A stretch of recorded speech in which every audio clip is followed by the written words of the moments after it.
Out of the way. Great. Well, welcome to this session. Thanks again, everyone, for having me. We're going to talk about data story in Tableau. I guess before that, we'll get into a bit of who I am. Not going to belabor this too much, but I do have a background in marketing analytics, and I generally learned Tableau from the data fam.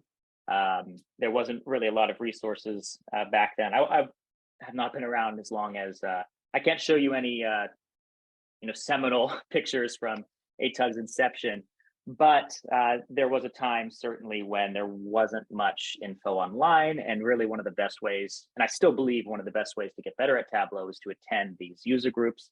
So they've been a big help for me over the years. I was fortunate to join Tableau in January of this year. Again, that's kind of like a big goal of mine. I do truly love Tableau. And it changed my entire trajectory, my career, and I genuinely love being in the software. So here are a few of logos from the agencies I worked at. With more time, I would have drawn an arrow between them in some sort of chronological order, but I didn't. So here's some of the guitars that might get played on a more regular basis there in the dungeon basement thing.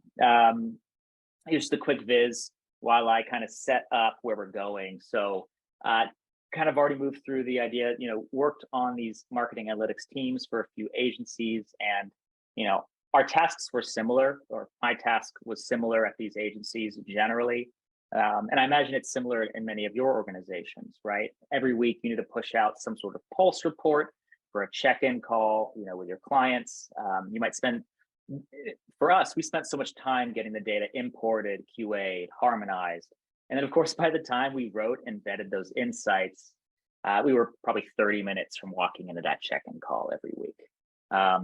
Meanwhile, right, our teams, even us and our stakeholders, asking us to evolve the reporting. We want deeper, richer insights, or to answer new questions that we've identified along the way. I thought Paul had a great point in his section that maybe there's no such thing as a perfect dashboard, and ironically, sometimes making an amazing dashboard can introduce many new questions, right? Because you didn't have that visibility before. So with all of those factors in the mix, my question internally, I don't know how popular it would have been to phrase this externally, but the question for me always was, where are we supposed to find the time? We're having trouble hitting deadlines as is, writing and vetting those insights every week. And it siphons time and effort away from us evolving analytics maturity and making better decisions, right? So the question was always like, that's a great insight, but we need to go deeper, right? So let me talk to you about how we can do that, and Tableau can help free up your day-to-day writing insights so that you can work on bigger, meatier questions of your data. So to flip over here to just a simple viz, this is based on Superstore. You'll probably recognize the title of a product or two, but figured it would make sense to start with a viz that we all, or rather a data set that we all know and love. Okay, great. So enter data story, right? This is new to Tableau Cloud. Still getting used to that. New to Tableau Cloud in 22.2. Right now, this is only on Tableau Cloud, but it will be coming to server later this year. It's a drag and drop extension that's going to generate plain language explanations about your data. Each narrative is going to highlight key data insights with built-in analytics like distribution, correlation, trends, volatility, clustering, and more. And then, not only that, but these insights are going to be dynamic and they're going to evolve as your analysis does. So let's take a look at that, right? You've got a pretty standard dashboard here. We know how much we're in terms of sales. It's a 16% increase versus last year's prior value of 161K, so on and so forth. It's a good dashboard, right? We have a number of insights. It's also interactive. So if we click on California here, we're going to see the viz is going to change. We went from 187,000 down to the 42,000 here in California, also corroborated by our bands up here. So it's a good dashboard, right? This works. But now we have insights, right? And they're dynamic and they evolve as the analysis does. When we clicked, let's click on Texas, for example. When we click Texas, it's going to rewrite this story. It's going to adjust down to this filtered down Texas. We can see there are 15 subcategories we're interested in and 16K total in sales. Not only that, it's going to tell you what are the top 3 candidates for driving that sales. It's been driven by copiers, bookcases, and then storage last. Now, bookcases for us, that might be a relative newcomer to our product mix. And if it produced the second most sales in Texas year to date, that's worth drilling into. So it'd be great if we could just click it, right? So not only are these insights generated about your data interactively without you really having to work harder to get them, they allow you to drill deeper because they're hyperlinked themselves, right? So drilling further into this story, not only do we know that this new product category, bookcases, is performing well, but we can actually tell, once we click, we can see and understand which items within bookcases drove this category's success. So of course we've got a scatter plot over here, but let's check this out. You would see on this, because we have sales on X axis and then profit on the Y, we can see that this is really a high performing product for us, this 5-shelf Atlantic metal bookcase, right? We can see that it's high in sales, it's decently high in profit. It's really leading the pack. And if we examine our data story over here, we can see that this is corroborating it. It's pulling this out of our viz. It's saying, hey, this stands out with the highest values for sales. Well, we know that's true, right? It's the furthest right dot. But then also, it's got a relatively high value for products. And then what's also cool about this, it's going to tell you the other end of this, this Souter Mission Library bookcase. It's a very elaborate title for a bookcase, but we can see that this isn't doing so hot, right? It does have high sales, but it's actually doing that at an unsustainable profit margin. So now that we've kind of seen this, the results is an experience telling dashboard viewers what they need to know in a format they understand intuitively. So let's take a closer look and build one for ourselves, because we're here to learn, much to, I guess, Nelson's son's chagrin, right?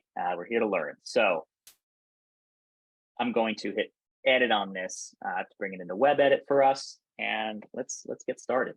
So I cheated a little bit, so we don't have to mess with all the layout containers. I decided to go ahead and pre-populate one for us here. Great. So you'll notice that there, if you're running 22.2, and if you're not, I do feel your pain, trust me. I was on 10.5 for the longest time, but you'll see down here in the objects pane that we now have an option for data storage. So it's pretty much as easy as just dragging this in. Like we said, it's a drag and drop extension, right? So you drag it in and it's going to produce a modal window for us. I'm going to drop it right here. First things first, you're going to have to choose a worksheet to write about. So it's going to point to any worksheet on this dashboard. There's a lot we could probably get into here, but idea being, you want to probably select something with measures that you're interested in, right? In this case, we're going to choose this exact products scatter because that's actually connected to this scatter plot here, and it's tracking a few things we're primarily interested in. It's tracking sales, it's tracking profit, and also the product level, which products are really doing well. So we're going to select this worksheet. And you're about to see that the viz doesn't actually necessarily have to be visualizing the measure for it to be pulled into your data story.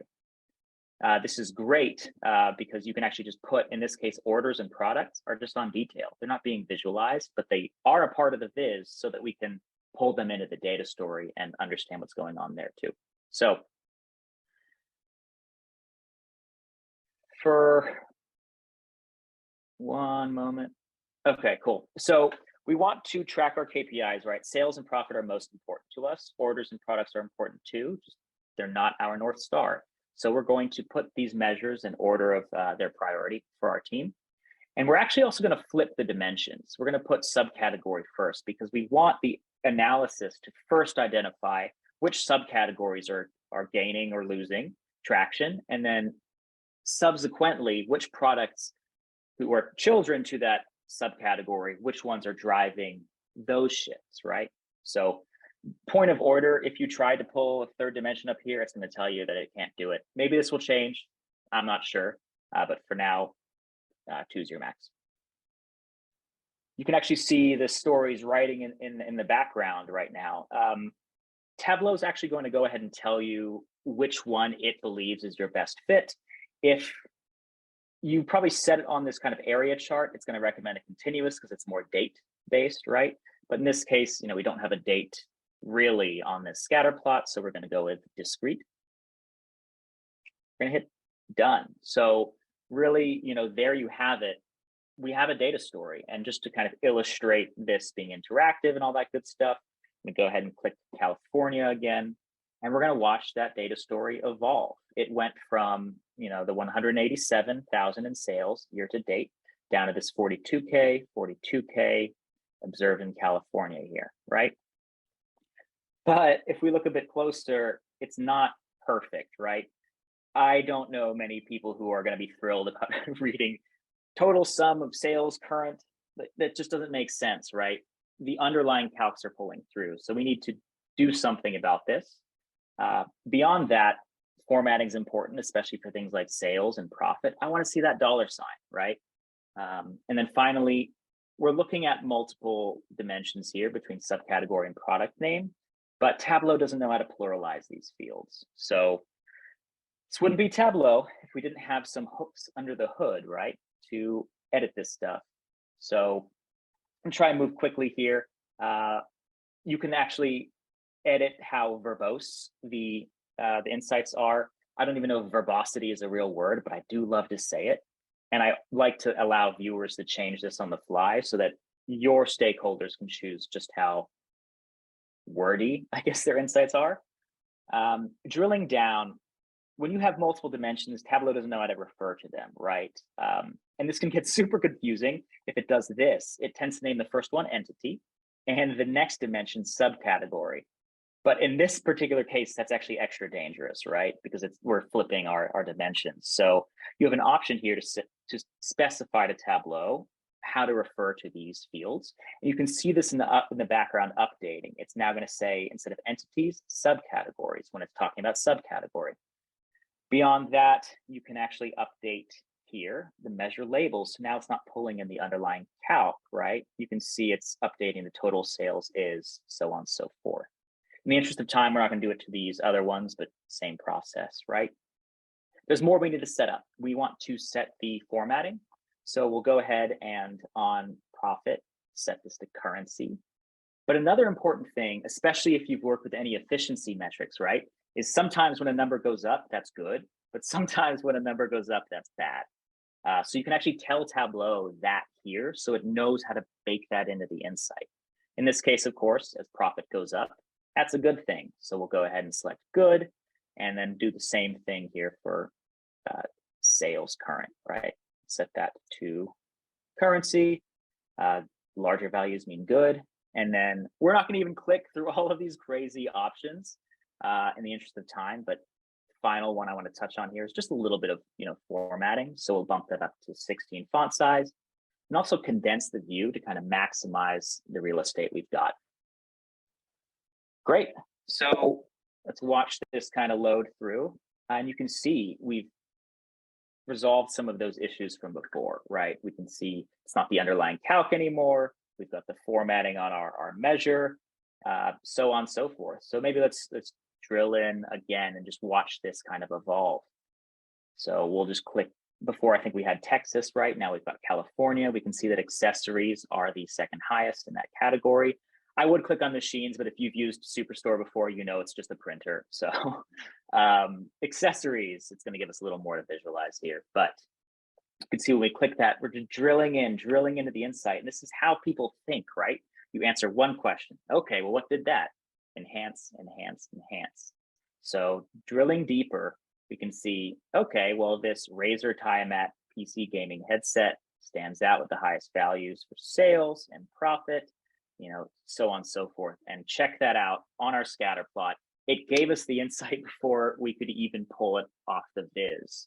This is an awesome way for your teams to kind of free up the time spent on insights, whether you're copying and pasting them over, ideally not, or really putting this in the hands of your stakeholders and say, hey, you've got some questions, go answer them. And I think a tool like this, in conjunction with that amazing Ask Data module, right, that Paul walked us through, can really make these things the next level of interactivity. We can almost extend ourselves in this longer tail, right, of being able to enable and empower our stakeholders, whether they're internal to our organization or external. So that's really a lot of what I wanted to go through here. So, if you have any, I would publish this to public, but data story doesn't work over there just yet. So maybe more to come there. But one final call out I wanted to make here, just as a kind of a caveat or thing to watch out for. Data story will only work if you are connected to a published data source. So just bear that in mind, and kind of go back here real quick and show you that. But you can have other data sets here. This is just an Excel or a CSV, I think. But this is the published data source, and we can see it's hyperlinked here. So anyway, thank you so much for your time. And yeah, on to our next presenter.